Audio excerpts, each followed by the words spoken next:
Primeiramente, meus cumprimentos a quem estiver assistindo esse vídeo.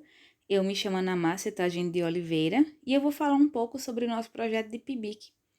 Bom, ele tem como título Biometria, Topografia e Estudo Histológico do Trato Gastrointestinal de Sporophila nigricollis e Sporophila caerulensis apreendidos e encaminhados ao Centro de Triagem de Animais Silvestres de Cabedelo, Paraíba. E foi orientado pelo professor Ricardo Romão Guerra. Dentro dos Objetivos de Desenvolvimento Sustentável, o nosso trabalho ele se enquadra no tópico saúde de qualidade. Bom, então, o que nos motivou a pesquisar sobre esse tema? Na literatura, são escassos trabalhos sobre o papacapim. Essas são aves passeriformes da subfamília Sporophyllinae, e em nossa pesquisa estudamos duas espécies, que foi o Sporophila nigricollis, conhecido popularmente como papacapim baiano, e Sporophila caerulensis, conhecido como papacapim coleirinho. Essas aves elas são bastante almejadas pelo tráfico de animais silvestres. E isso acontece devido à cor de suas penas e também ao seu repertório vocal. E alguma das características marcantes do papacapim é geralmente o seu comprimento, que ele vai ter em torno de 11 centímetros. Outro fator que chama bastante atenção é a cor de suas penas, negro uniforme na cabeça, garganta, pescoço e peito, e em suas partes inferiores vamos ter uma coloração amarelo pálida ou brancas. Bom, no ano de 2014 foi realizada uma pesquisa em todo o Brasil, nos CETAS e IBAMA, onde foram analisadas as aves que estavam sendo apreendidas, certo? E 419 dessas aves resgatadas eram papacapins. E dessas aves, 2.784 são de Sporophila nigricollis e 1.107 são de Sporophila caerulensis.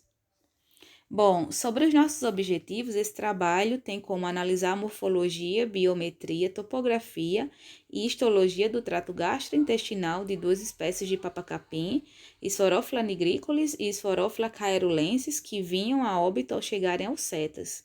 Também descrever morfologicamente o trato gastrointestinal dessas espécies, comparando os machos e as fêmeas. Também estudar sua topografia visceral, para fornecer subsídios para a classificação biométrica e taxônica, com o intuito de colaborar em procedimentos clínicos e nutricionais nos centros de triagem, comerciais ou também em programas de reprodução e reintrodução na natureza. Bom, sobre nossa metodologia, foram utilizadas 41 espécimes de Sporophila nigricollis, as quais foram apreendidas e estavam no CETAS e vieram a óbito. Em seguida, elas foram ar-condicionadas em refrigeração pelo período de 48 horas. Também foi feita a necrópsia dessas aves e a biometria de todo o trato gastrointestinal, a separação por sexo e a topografia dos órgãos internos. Em seguida, essas amostras elas foram encaminhadas ao Laboratório de Histologia da UFPB Campus 2, na cidade de Areia, onde lá foi realizado todo o processamento histológico. Bom, com relação aos resultados, nós podemos observar nessa tabela os dados da biometria interna de Sporophila nigricollis, onde o comprimento médio do esôfago das fêmeas foi de 37,81 e já o dos machos foi de 38,52 milímetros. E com relação às outras espécies, o Sporophila nigricollis, ele apresentou medidas semelhantes ao canário da terra e também ao azulão. Já sobre o somatório da média do comprimento do canal alimentar nas fêmeas, foi de 105,53 milímetros e nos machos foi de 102,98 milímetros. E ao ser comparado ao azulão e outras espécies, foi possível observar que o papacapim ele possui um intestino extremamente menor. E também verificamos que não houve diferenças estatisticamente significativas nas biometrias internas entre as aves macho e fêmeas.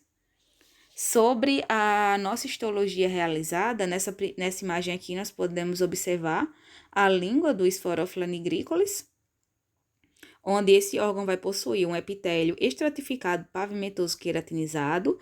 Também pode-se observar a presença de glândulas salivares e também os botões gustativos semelhantes aos achados da língua do gavião carijó.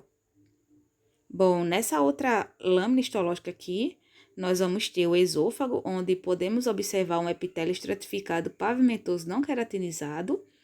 Também podemos observar a presença de glândulas mucosas bastante volumosas, semelhante aos achados no azulão e também no mandia amarelo.